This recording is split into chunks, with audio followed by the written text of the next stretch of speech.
মার্কিন সরকারের শুল্ক ইস্যুতে জরুরি বৈঠক ডেকেছেন প্রধান উপদেষ্টা ডক্টর ইউনূস। যোগ দেবেন বিশেষজ্ঞ ও সরকারি কর্মকর্তারা।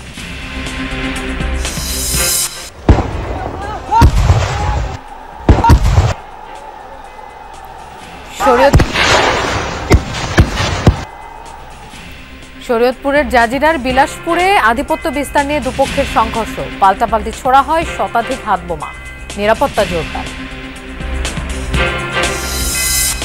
লঞ্চ বোঝাই করে রাজধানীতে ফিরছে মানুষ, ঈদ আনন্দ শেষে ট্রেন বাসেও কর্মজীবীদের ভিড়, নির্বিঘ্ন যাত্রায় স্বস্তি সবার মাঝে। এই ছুটিটার জন্য সারা বছর বসে অপেক্ষা করি, খুবই ভালো কাটলো। সিন্ডিকেট ছিল, এবার সিন্ডিকেট নেই। যেতেও খুব একটা সমস্যা হয়নি, আসতেও সমস্যা হয়নি। আসছি প্রায় 3 ঘন্টার মধ্যে চলে আসছি।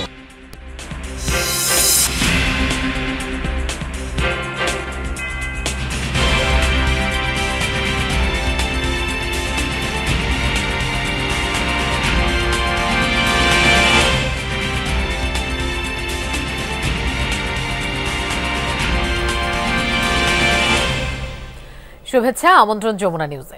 আপনাদের সঙ্গে থাকছি আমি মৌসুমী আহমেদ লোপা। এতক্ষণ শিরোনাম দেখছিলেন। যুক্তরাষ্ট্রের শুল্ক ইস্যু নিয়ে আলোচনা করতে প্রধান উপদেষ্টা ডক্টর মোহাম্মদ ইউনূস সন্ধ্যায় রাষ্ট্রীয় অতিথি ভবন যমুনায় জরুরি বৈঠক ডেকেছেন। বৈঠকে উপদেষ্টা সংশ্লিষ্ট কর্মকর্তা ও বিশেষজ্ঞরা অংশ নেবেন। বাংলাদেশের পণ্য রফতানিতে 37% শুল্ক আরোপ করেছে যুক্তরাষ্ট্র। এতদিন 15% শুল্ক দিতে হতো। ধারণা করা হচ্ছে ক্রেতা প্রতিষ্ঠান এই বাড়তি শুল্কের দায় চাপিয়ে দিতে পারে উদ্যোক্তাদের উপর। বিষয়টি ভাবিয়ে তুলেছে নীতি নির্ধারকদের। এই পরিস্থিতিতে করণীয় নির্ধারণে সন্ধ্যায় বৈঠক আহ্বান করা হয়েছে। বাংলাদেশি রফতানি পণ্যের সবচেয়ে বড় বাজার যুক্তরাষ্ট্র।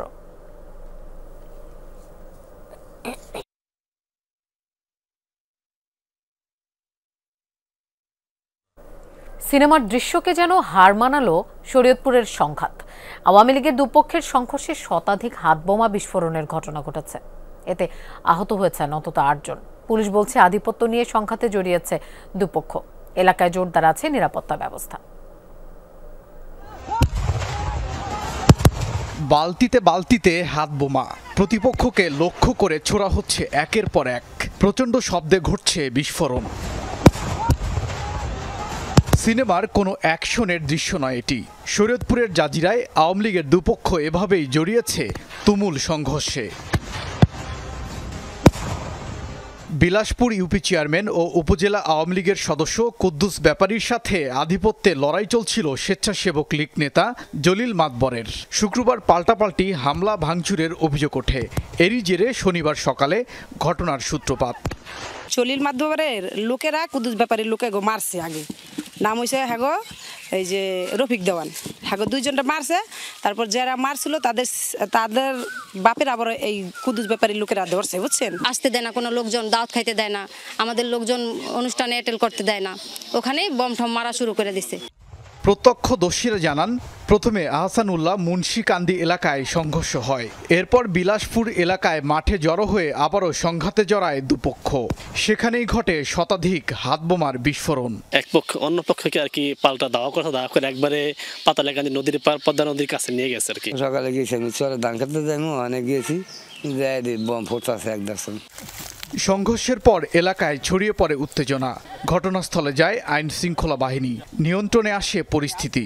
গ্রাম অঞ্চলের দিকে ঈদের সময় মানুষের সমাগমটা বেশি হয়, তো এখানেও ঢাকা থেকে হয়তো অনেকে ঈদ করতে আসছেন, জমজমাট একটা পরিবেশে সবাই এসছেন। হয়তো তর্ক বিতর্ক কোনো একটা আধিপত্যর তাদের স্থানীয় বিরোধকে কেন্দ্র করে এটা সূত্রপাত হয়েছে, আমরা এটা মনে করছি আর কি। সংঘর্ষের পর থেকে পলাতক দুপক্ষের লোকজন। জোরদার আছে নিরাপত্তা ব্যবস্থা। ওবায়দুর রহমান, যমুনা নিউজ। দেশের কয়েক জেলায় চলছে হিন্দু ধর্মাবলম্বীদের অষ্টমী স্নানোৎসব। এর মধ্যে সবচেয়ে বড় জমায়েত নারায়ণগঞ্জের লাঙ্গলবন্দে। আদি ব্রহ্মপুত্রের তীরে ঢল নেমেছে লাখো পুণ্যার্থীর। তীর্থস্থানে সবাই এসেছেন নদীর জলে নিজেদের জাগতিক সকল পাপ মোচনের আশায়। স্বরাষ্ট্র উপদেষ্টা তীর্থস্থান পরিদর্শন করেছেন। লাঙ্গলবন্দে ব্রহ্মপুত্র নদের তীরে লাখো পুণ্যার্থীর ঢল। পাপ মোচনের আশায় সবাই অংশ নিয়েছেন পুণ্য স্নানে। শত বছরের ঐতিহ্য মেনে চৈত্র মাসের শুক্লাষ্টমী তিথিতে আয়োজন করা হয়েছে স্নানের। শুক্রবার রাত থেকে শুরু হয় লগ্ন। এরপর থেকেই ব্রহ্মপুত্রের 20টি ঘাটে চলছে সনাতন ধর্মাবলম্বীদের স্নান ও পূজা। ভারত, নেপাল, শ্রীলঙ্কা ও ভুটান থেকে অনেকে এসেছেন এই তীর্থে যোগ দিতে। আমাদের পূর্বপুরুষরা বলছে স্নান করলে তাদের পাপ মোচন হয়, তার জন্য আমরা সবাই এখানে আসছি। মা বাবার নামে একটা বুঝিয়ে দিতে আইছি, মা বাবার শান্তি, আত্মা শান্তি পাও। আমরা যে পাপ করেছি এটা যাতে পুণ্যের জন্য আমরা আসি, যে আমাদের ক্ষমা করুক ভগবান। দাউদকান্দিতে আসছি সৌন্দর্যভাবে, এবার পুণ্য তীর্থস্থান অষ্টমী স্থান হয়েছে। স্নান এলাকা পরিদর্শনে গিয়ে স্বরাষ্ট্র উপদেষ্টা বলেন, সাম্প্রদায়িক সম্প্রীতির অনন্য নজির এই দেশ। বিগত বছরের তুলনায় তাই এবার পুণ্যার্থীর সংখ্যা বেশি। বাংলাদেশের মতো এত সম্প্রদায় সম্প্রীতি কোথাও নাই। এখানকার যত সম্প্রদায় সম্প্রীতি আছে, আপনি অন্যান্য আশেপাশে দেখেন কিভাবে কি ঘটে। আমাদের দেখেন এখানে আমাদের হিন্দু, মুসলমান, বৌদ্ধ, খ্রিস্টান সব ভাই বোনেরা কিন্তু একসাথে আসছে, সবাই কিন্তু কাজ করে। অপ্রীতিকর পরিস্থিতি এড়াতে তীর্থস্থানের 3 কিলোমিটার আনা হয়েছে নজরদারির আওতায়। নিরাপত্তা জোরদারে 1500 পুলিশ সদস্যের পাশাপাশি দায়িত্ব পালন করছে প্রায় 500 আনসার সদস্য। আমরা পুরো এলাকাটাকে একটি নিরাপত্তার চাদর দিয়ে ঢেকে দিয়েছি। আমরা আশা করছি এখানে কোনো ধরনের অপ্রীতিকর ঘটনা ঘটবে না এবং এই পুণ্যস্থান উৎসবের মধ্য দিয়েই শেষ হবে আশা করছি। এছাড়া ব্রহ্মপুত্রে ময়মনসিংহ, জামালপুর, গাইবান্ধা, কুড়িগ্রাম সহ বিভিন্ন প্রবাহে স্নানোৎসবে অংশ নিয়েছেন লাখো সনাতন অনুসারী। রাতে বিহিত পূজার মধ্য দিয়ে শেষ হবে অষ্টমী স্নানের আনুষ্ঠানিকতা। রাহিম সারোয়ার, যমুনা নিউজ। রাজধানীর বায়ুর মান উন্নয়নে সরকারের পক্ষ থেকে কমিটি গঠনের ঘোষণা দিয়েছেন পরিবেশ উপদেষ্টা সৈয়দ রিজওয়ানা হাসান। সকালে দক্ষিণ সিটির ময়লার ভাগার পরিদর্শনে গিয়ে পরিবেশ উপদেষ্টা জানান, মাতুয়াইল স্যানিটারি ল্যান্ডফিলের আশেপাশের এলাকার মানুষের জীবনযাত্রা এবং স্বাস্থ্য সুরক্ষায় উদ্যোগ নেওয়া হবে। ময়লার ভাগারে কোনোভাবেই ময়লা পোড়ানো যাবে না। ব্যাটারি পোড়ানো বা ব্যাটারির সীসা আলাদা করা যাবে না বলেও জানান রিজওয়ানা। পার্শ্ববর্তী 2টি স্টিল মিল বন্ধে নির্দেশ দেওয়ার কথাও জানান পরিবেশ উপদেষ্টা। তিনি বলেন, তবে শিগগিরই এই ময়লার ভাগার মাতুয়াইল থেকে পুরোপুরি সরিয়ে নেওয়া সম্ভব নয়। এ সময় ময়লার ভাগার সরানো, ময়লা পোড়ানো বন্ধে দ্রুত পদক্ষেপের দাবি জানায় মাতুয়াইলবাসী।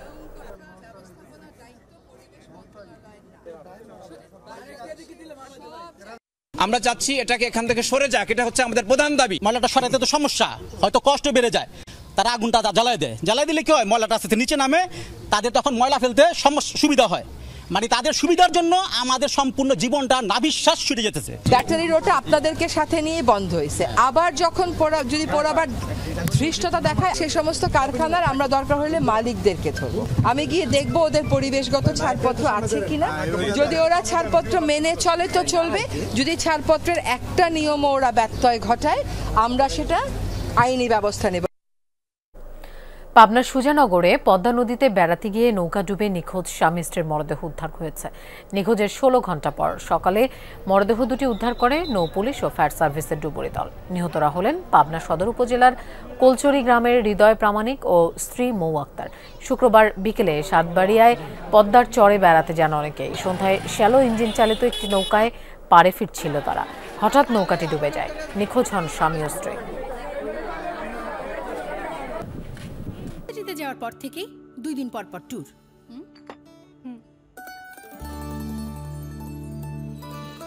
ট্যুরে তো যাবি, এটাই তো বয়স। মুহূর্তগুলো হোক এমনই মিষ্টি।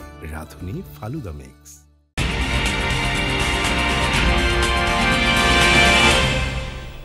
আরেকবার স্বাগত, আপনারা দেখছেন যমুনা নিউজ।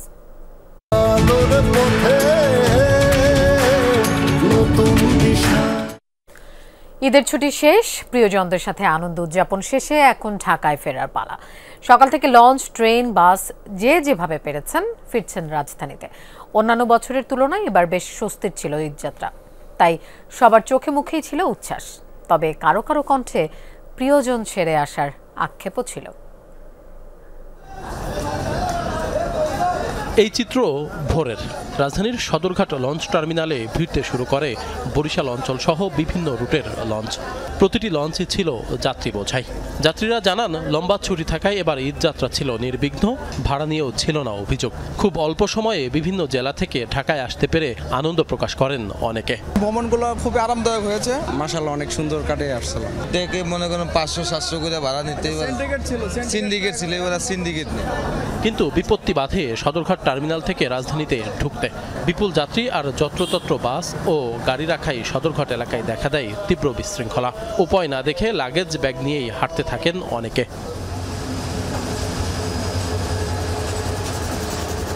সকাল থেকেই কমলাপুর রেল স্টেশনেও ঢাকায় ফেরা মানুষের উপচে পড়া ভিড়। যাত্রী বোঝাই প্রায় সবগুলো ট্রেনই সঠিক সময়ে পৌঁছায় গন্তব্যস্থলে। এতে স্বস্তির কথা জানান বেশিরভাগ যাত্রী।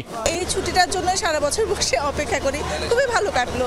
এইবার সবকিছু মিলেমিশে একদম বাচ্চাদেরকে নিয়ে সবকিছু নিয়ে সব খুব খুব খুব ভালো। নানুর জন্য সবার জন্য খারাপ লাগতেছে।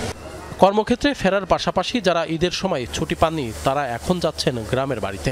ঈদের পরে যাইতেছি যাতে করে আমরা আসলে খুব আরামে যাইতে পারি বাসায়। যাতায়াতের দিক দিয়ে অনেক ভালো, আসার সময় অনেক রিল্যাক্সে চলে আসছি, এখন যাইতেছি রিল্যাক্সে, কোনো ঝামেলা নেই। দিনভর আন্তনগর, কমিউটার, লোকাল মিলিয়ে মোট 70 জোড়া ট্রেন চলাচল করবে। রেল কর্তৃপক্ষের সার্বিক ব্যবস্থাপনার কথা তুলে ধরেন কমলাপুর রেল স্টেশনের ম্যানেজার। আমাদের এবার ঈদ যাত্রা অনেক সুন্দরভাবে সম্পন্ন হয়েছে এবং এখনো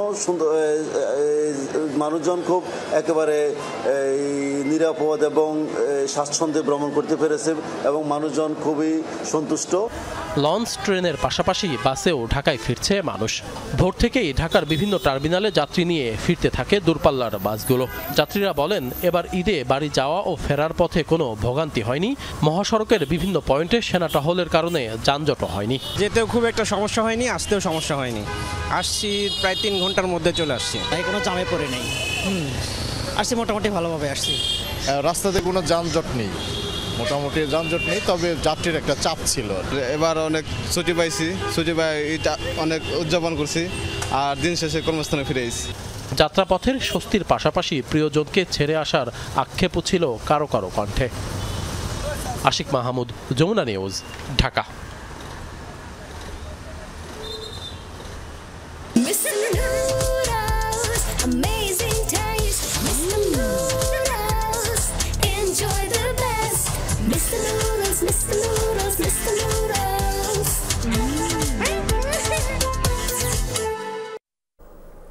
কমলাপুর রেল স্টেশনের বিকেলের চিত্র জানবো। আমাদের সাথে যোগ দিচ্ছেন সহকর্মী ফয়সাল মাহমুদ।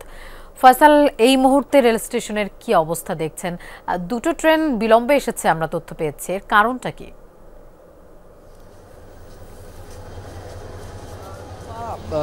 আপনি জানেন যে আসলে ঈদের ছুটির একদম শেষ দিন আজ, অর্থাৎ আগামীকাল থেকে সরকারি এবং বেসরকারি যে সরকারি যে ছুটি 9 দিন ছুটি রয়েছে সেই ছুটি শেষ হতে যাচ্ছে। ফলে এই সময়ের মধ্যে আজকের মধ্যেই যে সকল কর্মকর্তা কর্মচারীরা ছুটিতে ছিলেন তারা কিন্তু সকলেই ঢাকায় ফেরার চেষ্টা করছেন।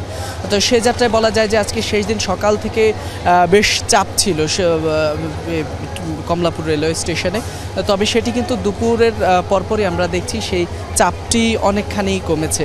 তবে এখন পর্যন্ত আপনি যেমনটি দেখতে পাচ্ছেন কিছুক্ষণ আগেই এখানে একটি ট্রেন এসে থেমেছে এবং সেখান থেকে কিন্তু যাত্রীরা যে যার গন্তব্যের দিকে তারা যাচ্ছেন। তবে বলা যায় যে আমরা কয়েকজনের সাথে কিছুক্ষণ আগেই কথা বলেছিলাম, তারা বলছেন যে তাদের এবারের ঈদ যাত্রায় তেমন কোনো সমস্যাই হয়নি। তারা বলছেন অনেকটা স্বস্তিতেই তারা তাদের এবারের ঈদ যাত্রা সম্পন্ন করেছেন। আর যদি বলি যে হচ্ছে যে ট্রেন দুটির কথা বলেছেন, একটি হচ্ছে রংপুর এক্সপ্রেস যেটি প্রায় ঘন্টা খানেক দেরিতে কমলাপুর রেলওয়ে স্টেশন থেকে ছেড়ে যায়। এছাড়া আরেকটি হচ্ছে বুড়িমারি এক্সপ্রেস যেটি 2.5 ঘন্টা লেট করেছে। তবে এই বিষয়ে আমরা স্টেশন ম্যানেজারের সাথে কথা বলেছি, তারা বলছেন যে এই ট্রেনগুলো যে এলাকা থেকে ছেড়েছে সেখান থেকেই আসতে অনেকটাই বিলম্ব করেছে, যার কারণেই কিন্তু বলা যায় যে এই ট্রেনগুলো ঠিক সময়ে যেমনটি কমলাপুর স্টেশনে এসে পৌঁছাতে পারেনি, যার কারণেই মূলত বিলম্বিত হয়েছে। তবে শিডিউল বি পর্যায়ের তেমন কোনো চিত্র বা বড় কোনো ভোগান্তির সেই চিত্র আমরা এখন পর্যন্ত দেখিনি। লোপা, ফয়সাল, আপনাকে ধন্যবাদ আমাদের সাথে যোগ দেওয়ার জন্য। ঈদের ছুটি শেষে কর্মস্থলে যোগ দিয়েছেন সাভার আশুলিয়া শিল্পাঞ্চলের শ্রমিকরা। সকাল 8টার আগেই নিজ নিজ কর্মস্থলে প্রবেশ করেন তারা। শ্রমিকদের স্বাগত জানায় কারখানা কর্তৃপক্ষ। শ্রমিকরা জানান এবার স্বস্তির ঈদযাত্রা শেষে আনন্দের সাথে কাজে যোগ দিয়েছেন তারা। এদিকে DEPZ এর অধিকাংশ কারখানায়ও উৎপাদন শুরু হয়েছে। নিরাপত্তা দিতে শিল্পাঞ্চলের বিভিন্ন গুরুত্বপূর্ণ পয়েন্টে শিল্প পুলিশ মোতায়েন রয়েছে।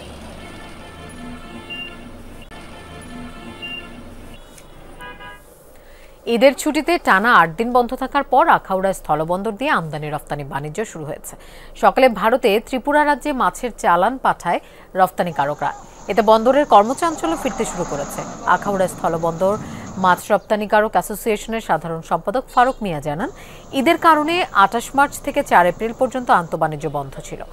তবে ছুটির মধ্যেও ইমিগ্রেশন চেকপোস্ট দিয়ে পাসপোর্টধারী যাত্রী পারাপার হয়েছে। ষষ্ঠ বিমস্টেক শীর্ষ সম্মেলনে সমঝোতা স্মারক এবং সাইডলাইন বৈঠক সব মিলিয়ে বাংলাদেশের প্রাপ্তি কতটুকু? এবারের সম্মেলনে যেমন নানা জল্পনা কল্পনার অবসান ঘটেছে, তেমনি উন্মোচিত হয়েছে সম্ভাবনার নতুন দুয়ার। বিশ্লেষকরা বলছেন, দায়সারা বৈঠক না করে দৃশ্যমান হতে হবে চুক্তি সমঝোতা। সদস্য রাষ্ট্রগুলোর উন্নয়নেও নিতে হবে অভ্যন্তরীণ উদ্যোগ। বাংলাদেশের জন্য নানা জল্পনা কল্পনার অবসান ঘটালো ষষ্ঠ বিমস্টেক শীর্ষ সম্মেলন, উন্মোচন করল সম্ভাবনার নতুন দুয়ার। এবারের বিমস্টেকের সাইডলাইনে ছিল অন্তর্বর্তী সরকারের প্রধান উপদেষ্টার বেশ কয়েকটি বৈঠক, যার অন্যতম ইউনুস মোদি বৈঠক। আসিয়ান সদস্যপদ পাওয়ার ক্ষেত্রে থাই এলিটদের সমর্থন চান প্রধান উপদেষ্টা। দুর্নীতির বিরুদ্ধে যৌথ লড়াইয়ে বাংলাদেশ থাইল্যান্ড সমঝোতা স্মারকে স্বাক্ষর হয়। এছাড়া প্রধান উপদেষ্টার হাই রিপ্রেজেন্টেটিভ ডক্টর খলিলুর রহমানের সাথে মিয়ানমারের উপপ্রধানমন্ত্রী ও পররাষ্ট্রমন্ত্রী উথান শিউয়ের বৈঠক হয়, যেখানে 1,80,000 রোহিঙ্গাকে মিয়ানমারে প্রত্যাবাসনের জন্য চিহ্নিত করা হয়েছে। সব মিলিয়ে এবারের সম্মেলনে বাংলাদেশের প্রাপ্তি কতটুকু? বিশ্লেষকরা বলছেন, শুধু বৈঠক হলেই চলবে না, সাথে থাকতে হবে অগ্রগতিও। কাজে লাগাতে হবে বিমস্টেকের সম্ভাবনার পুরোটা। একটাই প্রাপ্তি এখন পর্যন্ত, বিমস্টেকের সেক্রেটারিয়েটটি বাংলাদেশে অবস্থিত, এটুকুই আমি প্রাপ্তি হিসেবে দেখি। প্রত্যাশা থাকবে এটি যাতে শুধুমাত্র বিমস্টেক দেশগুলোর ভিতরে ইন্ট্রা ট্রান্সপোর্ট নেটওয়ার্কের অংশ যাতে না হয়, এখানে যাতে ইন্টার অর্থাৎ বিমস্টেকের বাইরের দেশগুলোর সাথেও যাতে এই দেশগুলো কানেক্টেড হতে পারে এই মেরিটাইম কানেক্টিভিটির মাধ্যমে, সেটি যাতে এখানে হয়।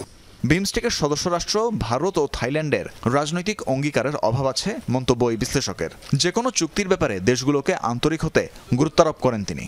রাজনৈতিক অঙ্গীকারের অভাব, বিশেষ করে ভারত এবং থাইল্যান্ডের ভিতরে। বড় দুটো দেশের উচিত হবে তাদের অন্যান্য যে সমস্ত যোগাযোগ কোঅপারেশন রয়েছে সেগুলোর বাইরে গিয়ে কিভাবে বিমস্টেক কোঅপারেশনকে তারা গুরুত্বের সাথে দিয়ে অন্তত গুরুত্বপূর্ণ 3টি বা 4টি যেগুলো কিনা নেগোসিয়েশন পর্যায়ে রয়েছে এই আলোচনাগুলো শেষ করে এগ্রিমেন্ট স্বাক্ষর করে।